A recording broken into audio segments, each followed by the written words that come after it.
Hello, good morning, and welcome to Morning Brew on Politics Social. I'm Graham Hughes. It is Friday, the 9th of May, 2025. Big shout out to everyone here in the chat. These wonderful people like Anne Phillips and Martin Harrow, Colin Baker, Pete's Music, Leonora's, Embroidery Journey, and others. Anya is in there as well, and Jenny D77. How you all doing this morning? How you all feeling? Hope you're all well as can be expected, given the circumstances. If you'd like to join our beautiful friends in the chat here, all you need to do, just subscribe to the channel, wait for a minute, and then you'll be able to opine freely. Well, not that freely. Don't be a troll, or I will mute you and boot you.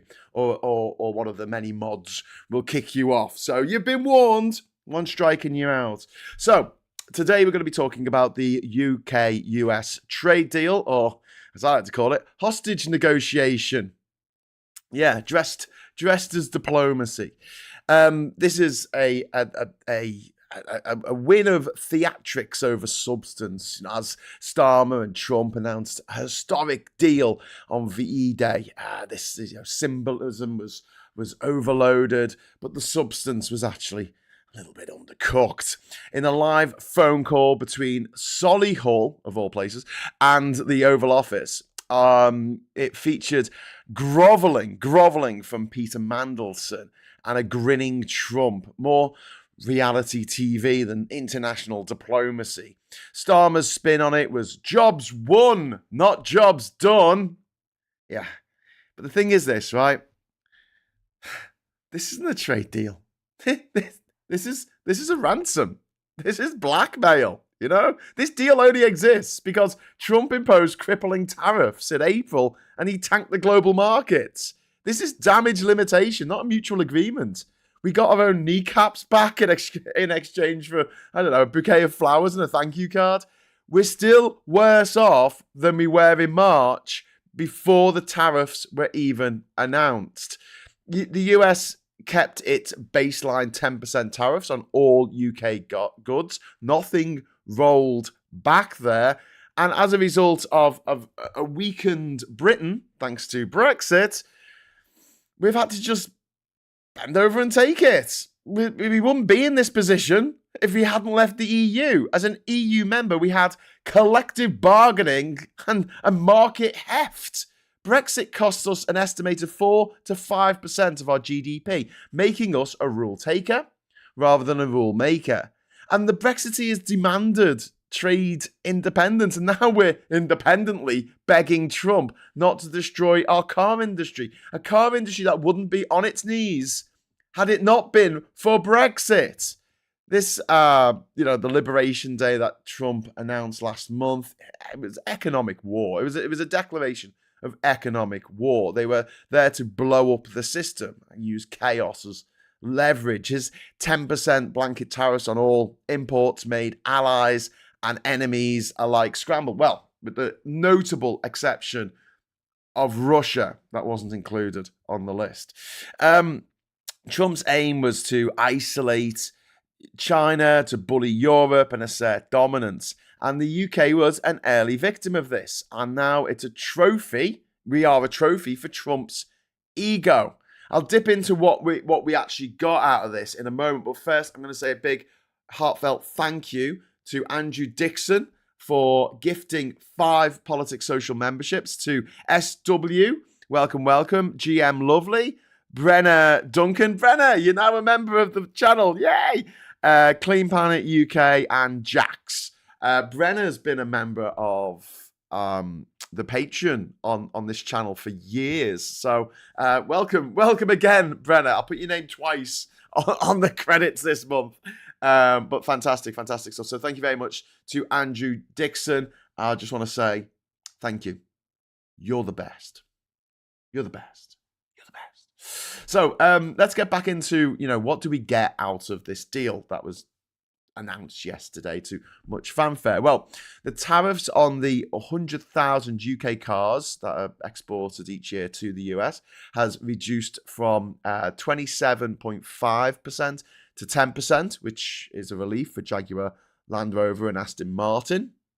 Although, say it quietly, isn't Jaguar Land Rover owned by BMW? Or was that Rolls-Royce? I can't remember. Anyway, the US has also, more importantly, I guess, lifted the 25% tariffs on UK steel and aluminium, which has gone down to 0, by the way. But and also British beef gets limited access to the US markets, 13,000 tons, and the reciprocal access for US beef, but with UK food safety standards in place. So there's going to be no chlorinated chicken, no hormone-injected beef, or any of that shit that they like to sell in America. Aerospace parts and pharmaceuticals to receive preferential treatment, but many key sectors like tech still being excluded. We gave access to the US to agriculture, albeit limited and regulation bound. There's also a full liberalisation of the UK bioethanol market, which could screw UK arable farmers.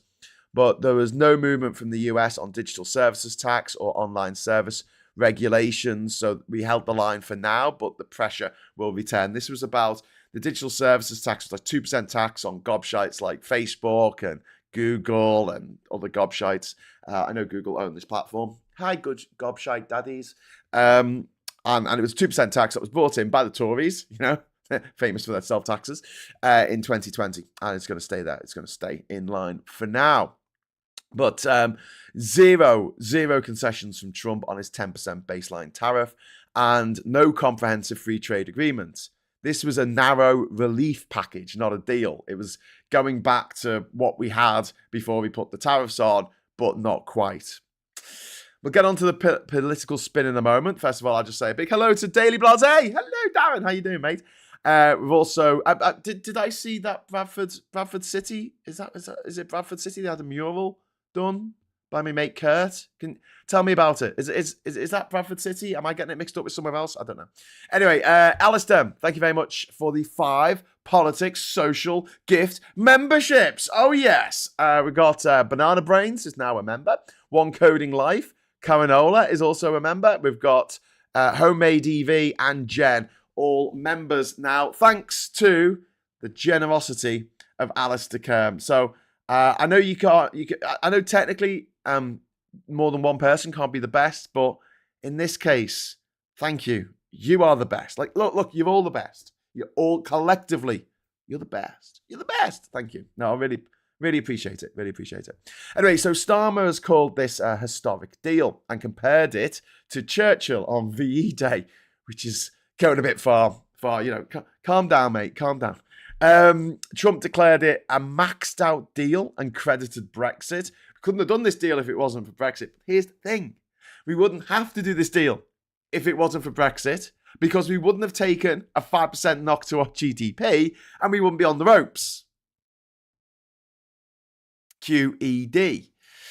Tories claim we've been shafted, of course. Kebby Badnock called it a pup, what she meant by that. And Andrew Githard called it a Diet Coke deal. And farmers are fuming. 56% of them voted for Brexit. Now they're shocked that they're going to be pissing their cornflakes. You know, I mean, it's like, what were you expecting? The EU you called a protectionist racket. I remember distinctly the words protectionist racket being used. Do you remember that? I remember that. I've got to say, I remember that. And then they were like, who are they protecting? Us. They were protecting us. They were like, just, it's so frustrating. And it's like, oh, they take those protections away. Hurrah! We're now free and sovereign. What, to be bullied by every other country in the world into trade deals that aren't particularly great for us? Yay! Ka-ching! We had the best deal in the history of the world. I can't emphasize this enough. We had free, unlimited, no tariffs, no quotas, unlimited access to the richest and most powerful free market in the world that has ever existed in the history of the world. We had free and unlimited access to it, and we pay less than every other fucker who was part of it. I don't know why I self-censored the word mother there. Not the word that came after, but whatever. We're demonetized now. Let's go. Like, not only that, we had all these concessions. We didn't have the euro. We didn't have to necessarily do what we were told about anything. And we had a huge voice in the European Union. We weren't being bullied. We weren't getting picked. Brussels are telling us to do this. It was our politicians in Brussels a lot of the time that were leading the way in the EU. We threw it away. We threw it away. We lived in a fucking mansion. And we threw it away to live in a cave. And now we're moaning about the draft. It's a bit cold in here. Fucking hell. Oh, mate. Anyway, let's look at the public reactions. A Politico poll showed that 73% of Brits support the idea of a US-UK trade deal in principle, but most Brits oppose chlorinated chicken and hormone-injected beef. That's over 60% of us. I mean, I can't believe nearly 40% of us actually want it, but whatever. The majority oppose Trump's original tariffs, even reform UK voters, which is why Labour need to get their thumb out their arse and start comming properly. Come on, comms, do your stuff. God, yesterday they sent, they were going to make this announcement in Solihull. They gave the address, the place, the address of the place for the journalists to go. They gave them the wrong address. Mate. Anyway, but yeah. Even Reform UK voters are not happy with these tariffs. So this is a way, if you can stick Trump to Farage and say they're one of the same and show the picture of them, the ugly mugs grinning in front of a golden fucking elevator, lift. Sorry, we say lift here. Civilized, we say lift. Unless it's Charlie in the Great Glass Elevator. And it's kind of just like, we could do this. We could put those two things together in the minds of every single voter in the UK. Vote for Farage, get Trump. But we don't. Well, I don't know. Well, I do. I try to. But Labour doesn't, because whatever. Many welcome the outcome, but worry about what's on the table. And you've got to look at the media framing on this. The Guardian has cautious optimism, but it notes the lack of detail. But then lack of detail could be on Trump's business card. The Times have said they're sort of fixated on immigration reforms and they downplayed the deal. The Telegraph is whining about tariff asymmetry and missed opportunities. It's a bit rich from a right-wing rag like the tariff. And as we'll see when we jump into the newspapers in a bit, the Telegraph has also decided in its infinite wisdom that there's something in here that prevents that's going to mean that America has oversight on Chinese investment in this country, and it's bullshit. I'll get into why it's bullshit when we do the papers. The Mail is more interested in Brooklyn Beckham's marriage drama. And the Brexshitters wanted sovereignty and independence, and now we're begging for scraps. Farage is silent or sulking. I mean, Trump's bullying undermines the Brexit fantasy of global Britain, and it was very much a fantasy. The people who told us to leave the EU, to strike our own deals, are now furious those deals aren't quite what they wanted. Yeah, I mean, this isn't just the terrible Tory deals that we had with the likes of Australia or the rollover deals that we had with Canada and Japan. No, we're talking about the deals this week. The one with India. Absolutely furious about it for this thing where they say, oh, but it means that these seconded Indian workers don't have to pay national insurance for 3 years. Yeah, why should they? They're not paying into a pension fund over here.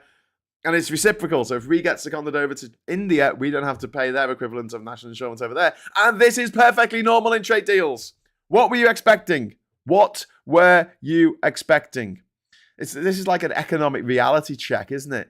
The UK, like I said, the UK economy shrank 5%. 5% after Brexit. We're still facing a 10% tariff on most exports to the US. Steel and car industries are temporarily saved because the 27.5% tariff that were lumped on all car exports to the US. I mean, that was an existential threat to our car industry. But here's the thing, my friends. It wouldn't have been an existential threat had we not left the fucking EU. But, there's no long-term certainty in this. Trump is famously mercurial. He changes his mind more often than his diaper. Die, thank you very much for the £10 super chat. That is very, very kind of you. This may be inappropriate, but I have a spare ticket, posh seats for the remastered Floyd Pompey film at the BFI IMAX midday on Monday. £23 value. First one to donate at least a £5 to this channel. Whoa! Thanks very much. That's not inappropriate at all. We love a bit of Pink Floyd over here. I'm feeling comfortably numb. Right, moving on. So yes, what are we saying? We're talking about the fucking long-term certainty of all this. Farming, tech, creative industries, Hollywood, films, movies, getting shot here, still at risk. Further negotiations are expected around digital services tax, tech, pharma, and film. And there is this crucial UK-EU trade summit coming up on May the 19th. Starmer is hoping for a broader reset with our relations with the EU, which clearly I welcome. And yes, it doesn't go as far as I would like. Of course it won't. I want us to rejoin the EU. I'm a hard rejoiner. I want the Euro. I want Schengen. I want everyone speaking German. That's it. That's it. Right, that's it. Hard rejoin. But I'm prepared to meet you halfway. Okay? Is that all right? Yeah? Good. That's what you got to do. It's what Trump does. It's what Farage does. You take the extreme position. It's what the Greens should be doing to get their heads out their arses. I know Zach Polanski's going for a leadership bid for them, and he's saying, we've got to be more like Farage. Well, if he really means that, then he's going to have to go extreme. And not like disrupting traffic extreme, but just getting the message out there in a way that people can understand and find palpable and can help out with. One of the biggest mistakes, I think, with the way that we deal with the environment, environmental issues, climate change, etc., is we don't make it clear that it's a group effort. We don't give people incentives, really, for separating their rubbish into different bins. We don't give people incentives to get an electric car anymore. Like, we don't give people incentives to live a bit more green, like what we should do. I mean, there are some incentives. I'm not saying there's none. But solar panels on the roof, insulation in your homes, all this kind of stuff. There should be incentives there. And if you do it, here's a mad thing, all right? I know it's going to sound nuts, but one of the things that keeps me giving blood is the fact that you get like a little card that like says how many times you give them blood. It's great. It's like, it makes you feel good. It makes you feel like I'm getting credit for something that I give away for free. I suppose I do get a biscuit. But, you give this stuff away for free. And I also learned an important fact. You know when you get pins and needles, right? Here's something weird. This is what I learned giving blood. This is a few years ago, though. I gave blood and I had pins and needles in my hand. And the nurse said, drink some milk. And I went, what? She went, drink some milk. Go on, try it. So I drank some milk, and I don't know if it was placebo. I don't know if it was psychosomatic. I don't know. But the pins and needles in my hand went away after I'd given a pint of blood. That happened. Anyway, so like some kind of scheme where you are rewarded. Say you do like 5 or 10 environmentally friendly things in a month, and then you get a treat for it. We encourage kids to get on this scheme where they have a loyalty card type thing, with stamps on their phone, and they do a little thing. And it's that idea of being able to chip in. I often talk about how the only way that humanity is going to get together and fight together is if they face an existential threat from outside, an external existential threat. So, for instance, in Alan Moore's Watchmen, they make out like there's a big octopus from another dimension that's going to come and kill everyone. And as a result, people, the doomsday clock is taken away from the 30 seconds to midnight of whatever it was in 1985, in their alternative for 1985. And I think that that's true in a way, that people only really get together when they feel like there's an external existential threat. But let's be realistic about it. If aliens invaded the world, what could you do about it? What could I do about it? Hide in a basement? I can't fly a jet fighter. I can't launch a nuclear weapon. I can barely shoot a gun. Like, what am I supposed to do? It's just ridiculous. It's like this idea that, finally the world's going to come together because aliens have invaded. And I'm like, yeah, we could come all together. We could all get together. But I mean, what good will it do? But here's the thing. With climate change, we can actually make a difference. We can all make a difference. And if enough of us do it, then it'll change everything.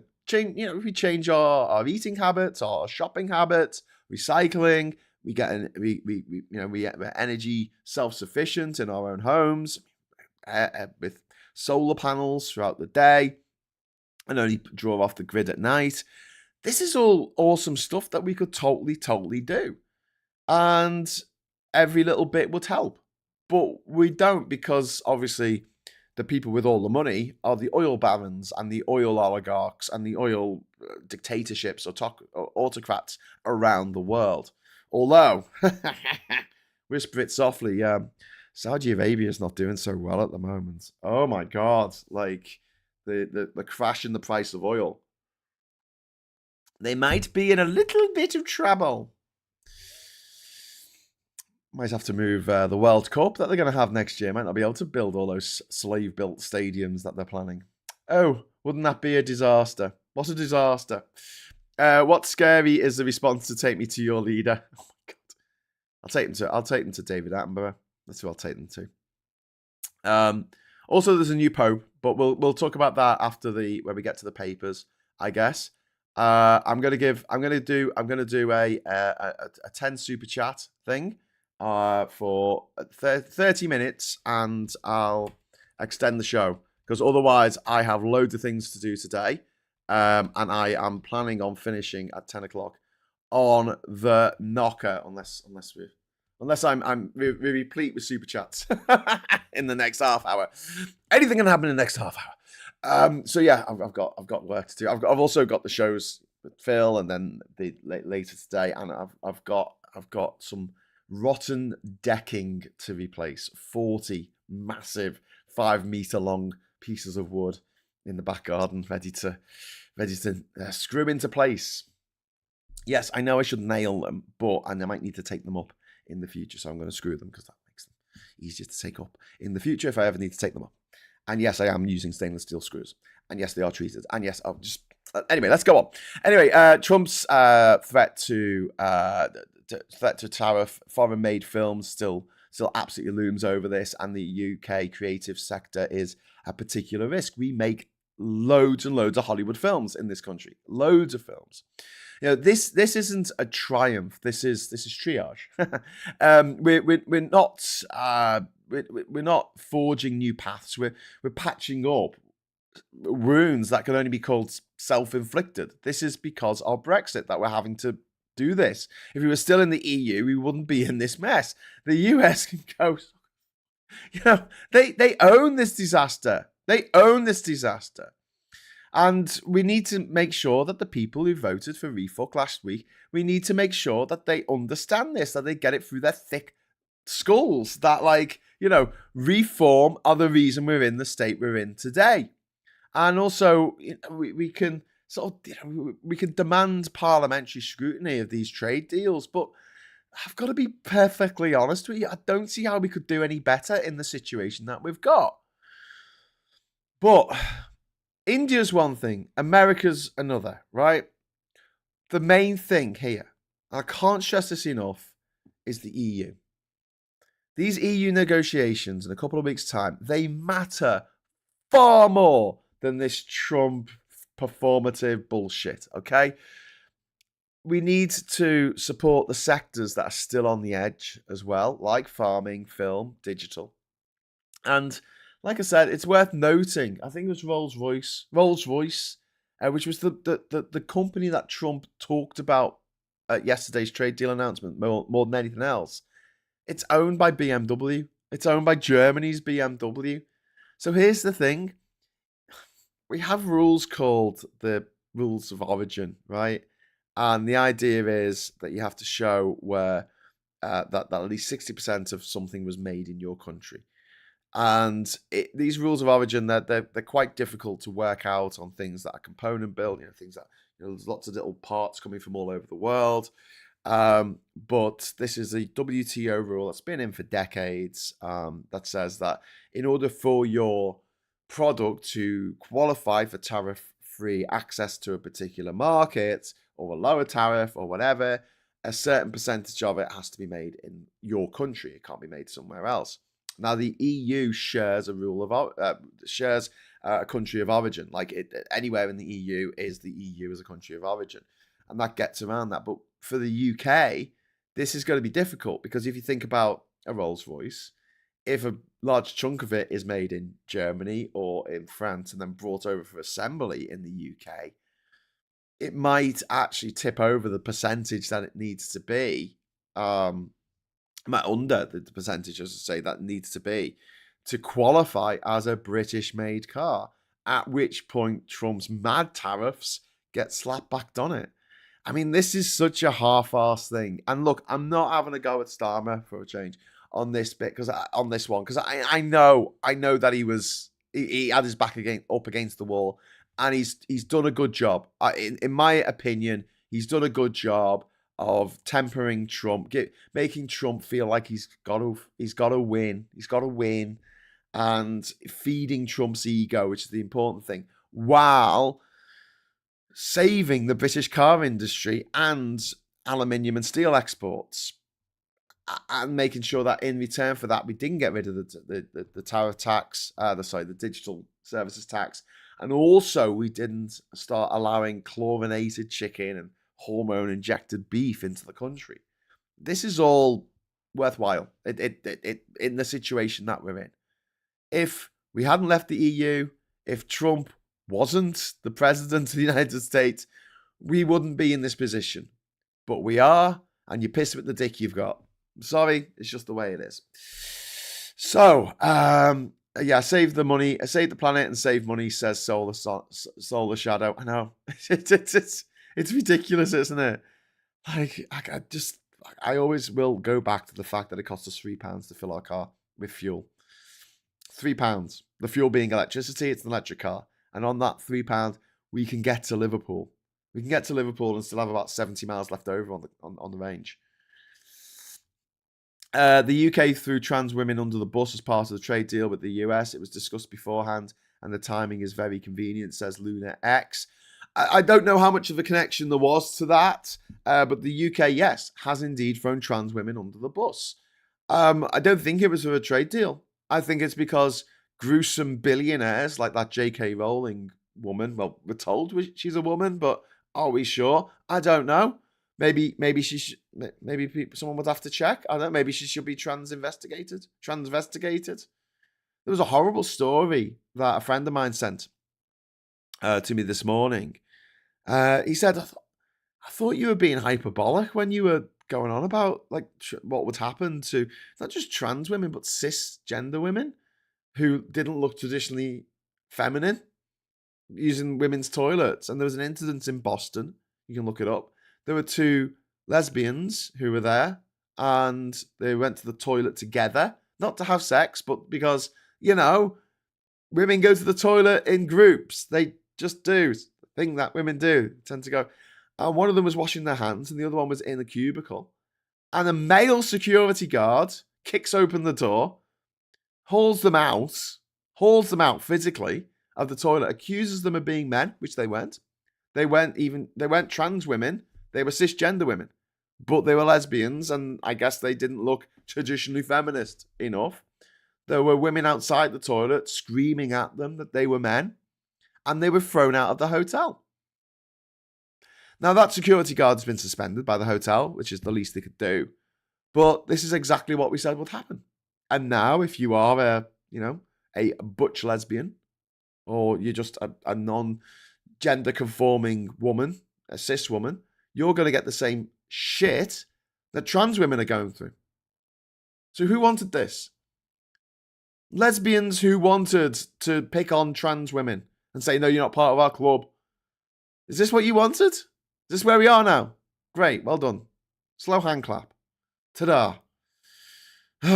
Boston, my home city. Says Banana Brains. The wonderful Australian deal, they were openly laughing at the Tories after it was signed, says Mickey G. Yeah, the Americans are laughing at this deal. It's not even a deal. It's just, can you put those tariffs that you put on last month, can you bring them down, please? And then Trump goes, all right. Yay. It's a win. It's a win. Kate Smith, remember when Farage said they had the best, strictest policies for regarding standing candidates? So there will be loads now under the microscope. Well, I believe that 2 candidates here, or 2 now newly elected councillors here in Durham, latest I've heard, and don't quote me on this, but I think this is the case. They are the 2 candidates have now stepped down because they realise they can't do their full-time job and be a councillor. Yeah.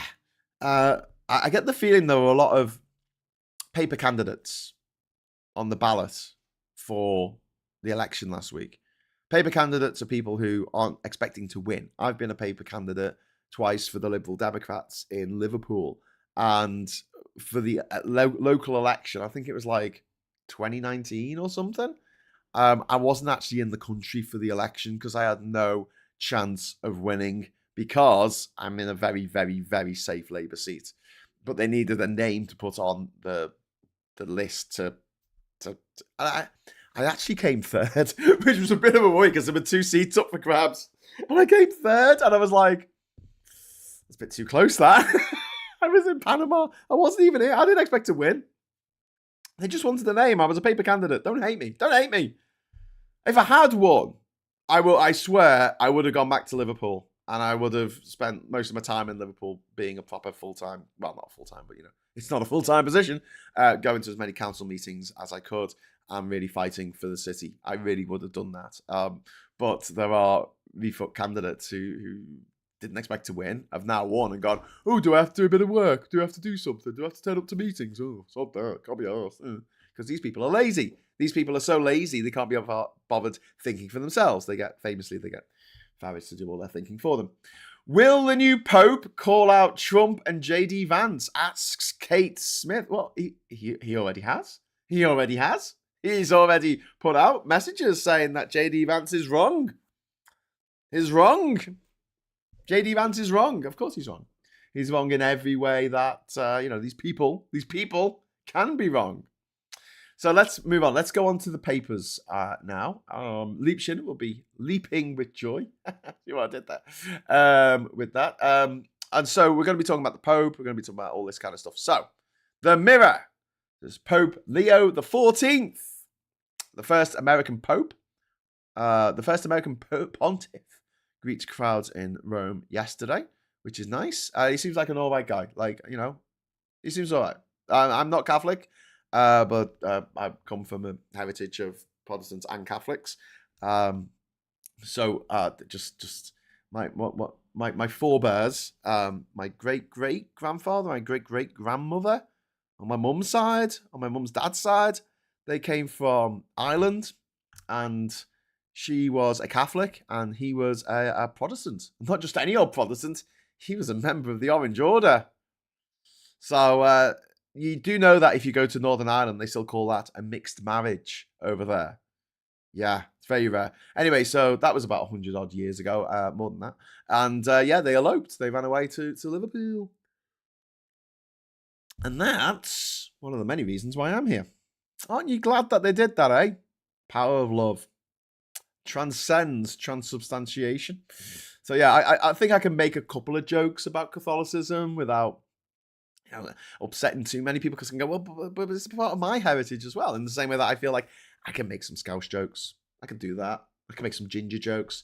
I feel a bit awkward about making Irish jokes because I don't find them that funny. And I think that Britain, England in particular, and I'm born in England, have been horrible enough in the past to Irish people, and we don't really need to continue that. Thank you very much.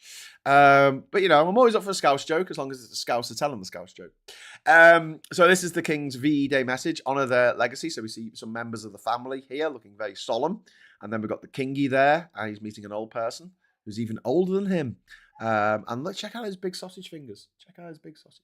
He's got very big sausage fingers. I can't see me pointer. Why is me pointer not appearing? There it is. Look at his sausage.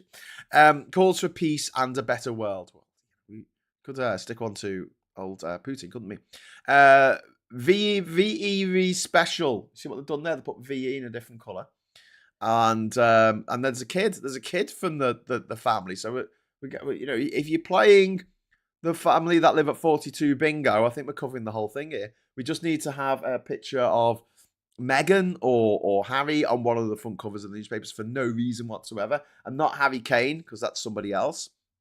But yes, on the 80th anniversary of V-Day, we remember and celebrate all those who served during the World War. I don't really understand why this wasn't the cover. Well, it was the cover actually yesterday in the Star, but in other newspapers they just ignored it, which seems very, very weird. There's disgusting, horrible man Trump there. I think I'll just put a frog face on his face there. There you go. The future's orange. This is awkward, David Lammy. Being no doubt, a trade deal with the Donald Trump would mean US corporations get to privatise and dismantle our NHS one bed at a time, said David Lammy, quite correctly. This isn't a trade deal. This isn't a trade deal, it's a hostage negotiation. A hostage negotiation that we wouldn't have needed to do had it not been for Brexit. Can't stress that enough. Anyway, so I'm going to go to the next paper now, which is the Daily Express, which is, leading with the maddest thing that you could possibly imagine. Well, I say the maddest thing you can possibly imagine. It's not the maddest thing you can possibly imagine. I think you can very, very much imagine them saying this because it's the Express, but here we go. Brace yourselves. We will never forget. Oh, God, go away, advert. And we will never forget. That's a little handwritten note from the king. He wrote things with his hand.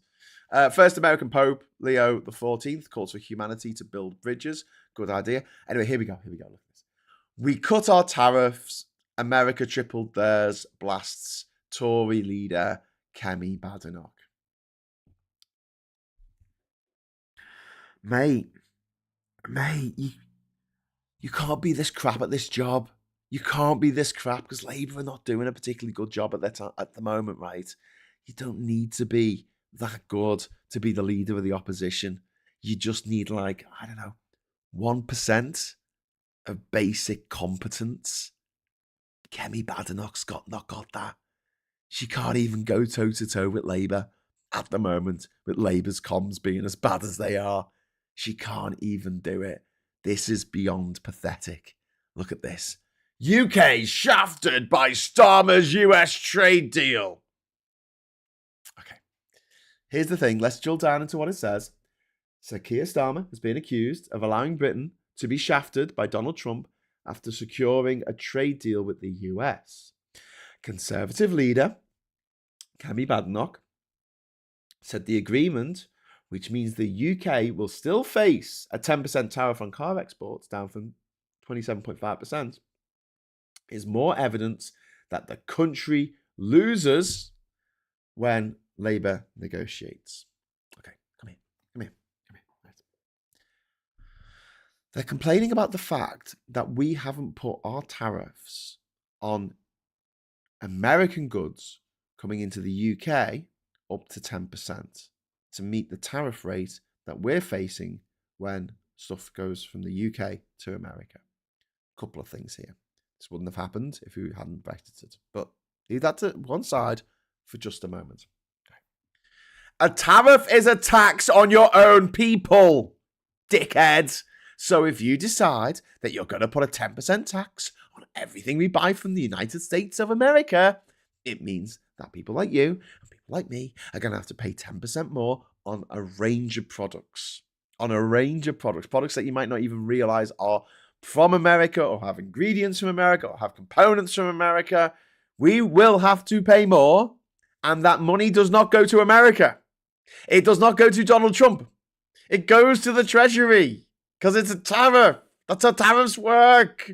It seems that Kemi Badenoch, just like Donald Trump, doesn't know what a fucking tariff is.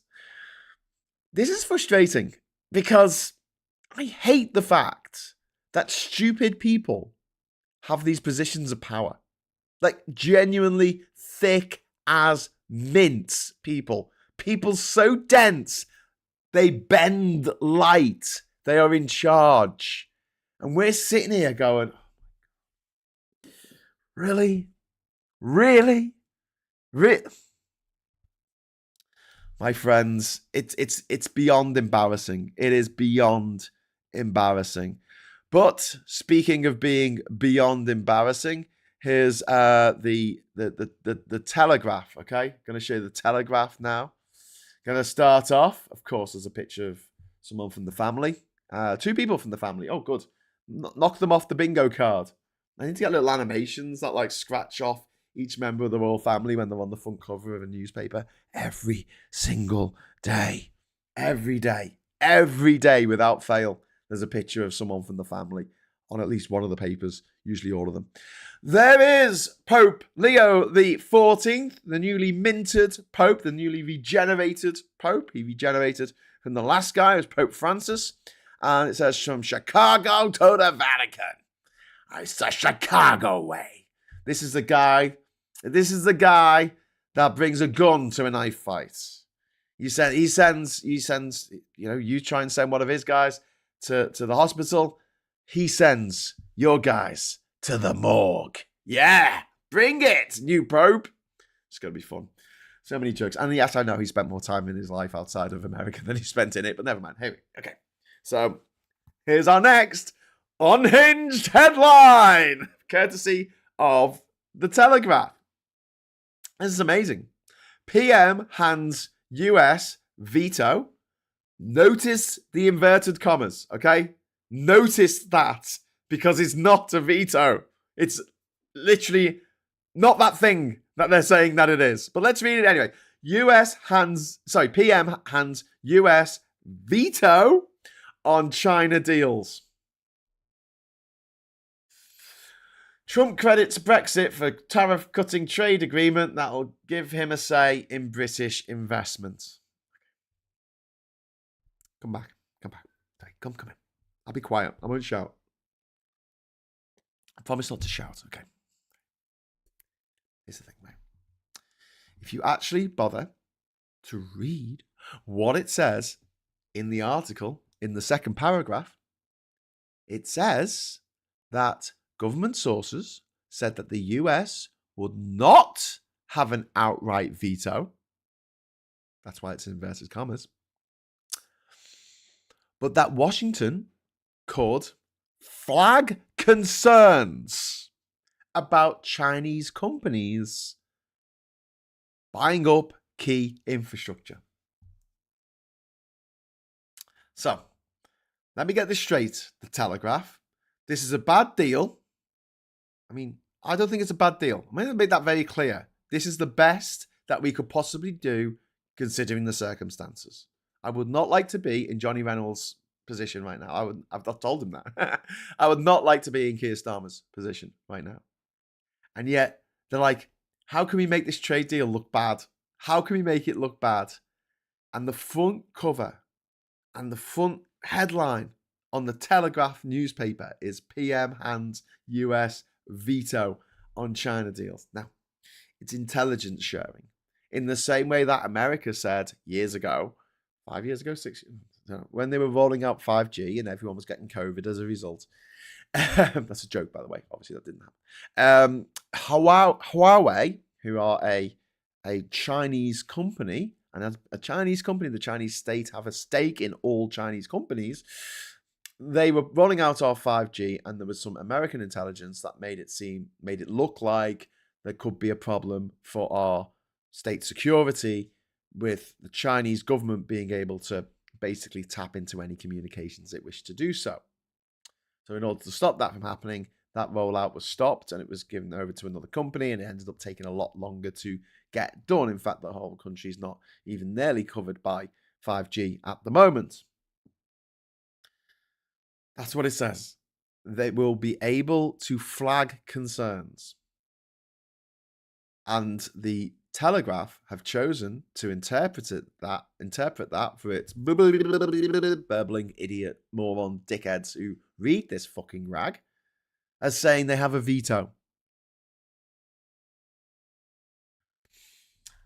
My God. And do you know what the funniest thing about this is? This is nothing new. The American government has always flagged concerns about companies doing deals in the UK. Huawei. That was before this deal. So what this title should have said is things stay the same after trade deal. Things on this particular issue of America warning us about foreign states interfering in our infrastructure in the various ways, that's staying the same. That bit of the trade deal. It wouldn't be much of a headline, would it? But it'd be more accurate. In 1981, nothing happened. My God. Anyway, so we're going to hop back over to the purpose here. We've got in God We Trust. New Pope is an American from the Times here. The first American Pope held back tears as he introduced himself to a cheering crowd in St. Peter's Square. Peace be with all of you. So Robert Prevost, 69, now Pope Leo XIV, following his unexpected election after just 4 conclave ballots. The crowd chanted, "Leone, Leone," and American flags were waved. He added, "God wishes us well, God loves you, and evil will not prevail." Oh, that's nice. And he doesn't like Trump, and he doesn't like JD Vance. And then we've got PM hails historic deal with the US. I mean, okay, bit of hyperbole there. I guess it's historic, but it wouldn't be necessary had we not left the EU and Trump had not been elected. So if the right-wing knobheads had not been able to run amok in the last few years, the last decade, we wouldn't be in this stupid position. And make no mistake, it's not a trade deal. I agree with Lammy. If we get a comprehensive trade deal with the US, it means saying goodbye to the NHS. This is a deal of desperation. But here's the thing, my friends. Here's the thing. It wasn't just our desperation. I mean, clearly, we needed to do something to save our car exports and our aluminium and steel exports. And we did. Trump was panicking as well. Trump was really panicking because he knows he's fucked up. He has fucked up so badly. And by the end of next week, there's going to be a lot of people in America who are going to realize that they fucked up when they voted for Trump because there are now shortages in their supermarkets. They can't buy all the things they want to buy. And Trump's sitting there and going, well, you should just buy $2 instead of 30, because that's what you do for your kid's birthday. You buy them $30, clearly. And they might be a bit more expensive. Thanks for that. Anyway, back to the paper. Starmer boasts of jobs saved as tariffs cut on British cars and metals. Trump gets better terms for beef and ethanol. It's worth pointing out, the ethanol situation aside, that Trump has they're not going to allow hormone-injected beef, and we're not allowing chlorinated chicken. Those standards, those farm standards, are still in place. Back to the papers. Nicolas Cage. I was somewhat wild. Thanks, Nick. And then we've got evil will not prevail. First US Pope vows to build bridges. Surprise choice. Pontiff has criticised Trump administration over refugee policies, which is fair enough. UK strikes trade deal to reduce Trump tariffs. Labour MPs threaten to rebel over benefit cuts. Now, this is interesting. This includes my MP, Mary, for you here. More than 40 Labour MPs have warned the Prime Minister that planned disability cuts are impossible to support and have called for a pause and a change in direction. The letter from parliamentarians spanning the new intake and veterans from the left and right of the party sets Keir Starmer up for the biggest rebellion of his tenure when the House of Commons votes on the measures next month. Concern is widespread amongst Labour MPs about the proposed changes, including the tightening of eligibility for PIP, and say this would save $5 billion annually. They would also involve cuts or freezes to incapacity benefits for universal credit applicants judged unfit to work. Obviously, this is something that we need to be looking at, and I'm glad that there is rebellion in the ranks. Over to the Daily Fail. Tennis playing White House critic is a American Pope or whatever. US trade deal made by Brexit. Yes, this wouldn't be necessary if it was for Brexit. We're in a terrible, terrible situation at the moment because of Brexit. And this isn't going to add anything to our GDP. Nothing. Because we're resetting to where we were before Trump introduced his tariffs. Actually, we're not, because the tariffs were about 3% overall on average back before Trump announced his tariffs. They're now 10%. So we're actually worse off. And we would have a much more robust economy. And we would have friends in high places if we hadn't Brexited. But, dear friends, we did Brexit because we were told to by the billionaires. President surprise call to Starmer during Arsenal game. Boost for British cars and steel thanks to EU exit. But Tories warn it's a Diet Coke deal, not the real thing. I wish I could make a living by being so wrong. I don't think I could. I think if I sat here for an hour or so every morning and told you a pile of bollocks, I don't think you'd watch this. The people who would watch it, I don't really want to talk to them. I don't really want to hang out with them. I want to hang out with you because you're nice. You care about the world. You care about the planet. You care about your society and each other. You care about the rights of minorities. I don't want to talk to people who don't. They can fuck off. They're going to talk to themselves. I don't give a shit. I'm not here to fucking... I'm not an evangelist for liberal democracies. They can come to that arrangement by themselves. There are other people out there who are much better at doing that kind of thing and getting these people on board than I am. I don't give a shit. I'm just telling you how it is. I'm giving you the weapons you need, hopefully, to be able to take these dickheads on when you meet them in the pub and they start spouting some absolute bullshit at you. When I say weapons, obviously, I mean that figuratively. I don't mean actual. I'm supplying you with the guns you need. Just probably demonetized myself. He was probably saying to hand out weapons on YouTube, he was.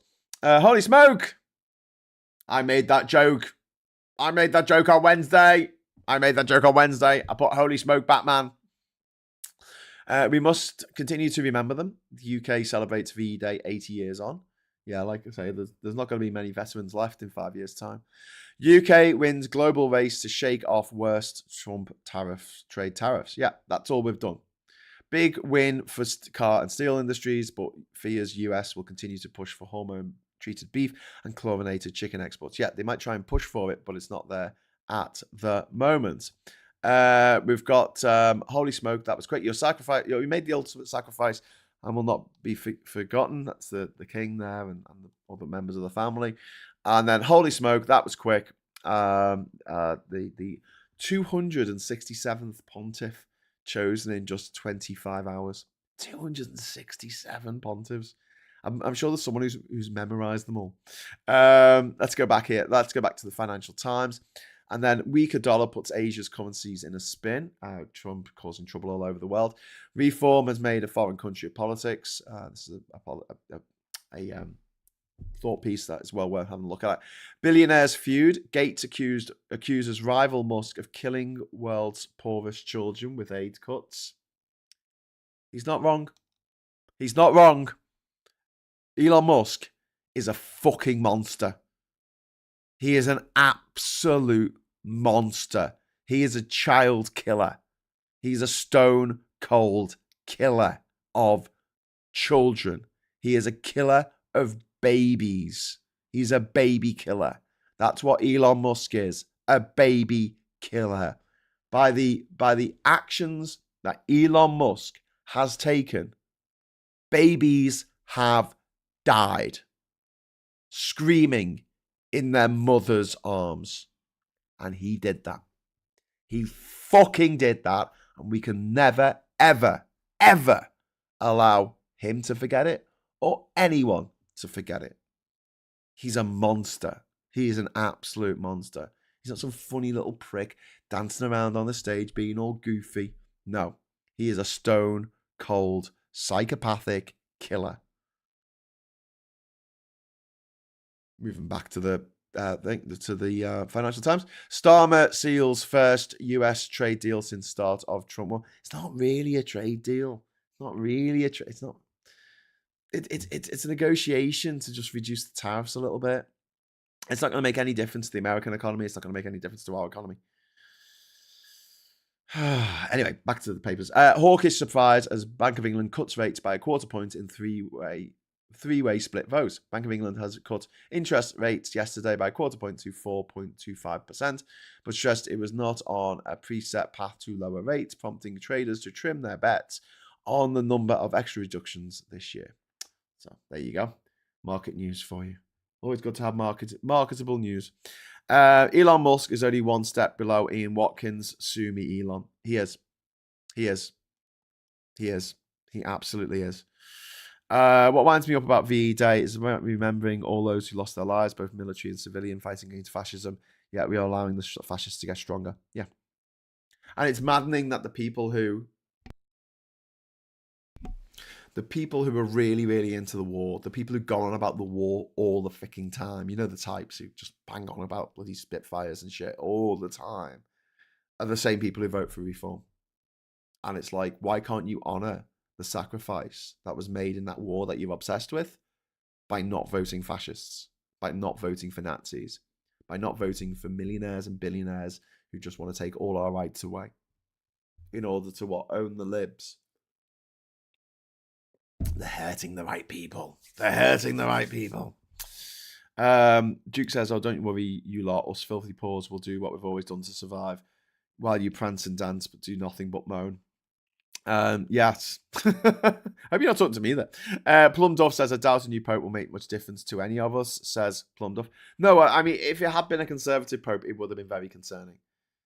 A conservative pope that chummied up to Trump. Because the thing is, there are a lot of Catholics in America, and the Pope still holds a vast sway over their hearts and minds, although a lot of them have been, you know, drawn up into the whole Trump hysteria. They're part of the Trump cult. It could be a powerful voice. It could be a very, very powerful voice if the Pope says, you know, this guy's a monster. We need to stop listening to him. You need to stop thinking that he's got the answers to anything. Because he doesn't. He clearly doesn't. Alice Durham, thank you very much for the £1 super chat. That's very kind of you. But it is 10 o'clock, and we didn't make the goal. We didn't make the goal, my friend. So I'm gonna piss off on time. For a change. There you go. That's me. That's me blackmailing you. How'd you like that? How'd you like them apples, eh? Bet you don't. But don't worry. There's loads of me today. You're not gonna have to do without me, because we have Phil Morehouse later on today at 1 o'clock with me on the agenda. We'll be going through what Labour's been up to this week. More comms failures. Oh my God, I can't believe they gave the wrong address to the journalists going to this press event. They gave the address they gave was 45 minutes away by car and about 3 hours away by public transport. Oh, mate. That's like when Trump did the Four Seasons landscaping services. God, great days, eh? When Trump lost the 2020 election. I thought that would be the end of him. God, we hoped it would be the end of him. But here he is, ruining our days for no reason other than he's a powerful idiot. Gallifreyan, we did it. A paper run without transphobia, although maybe it's just me living under a rock, but they've been rather quiet since they won at the Supreme Court. I think the kickback's been significant, Gallifreyan. I really do. Like the way that I've seen people who I wouldn't have expected to speak up on behalf of trans people, or who haven't spoken up in the past on Facebook and on Blue Sky and Threads and stuff.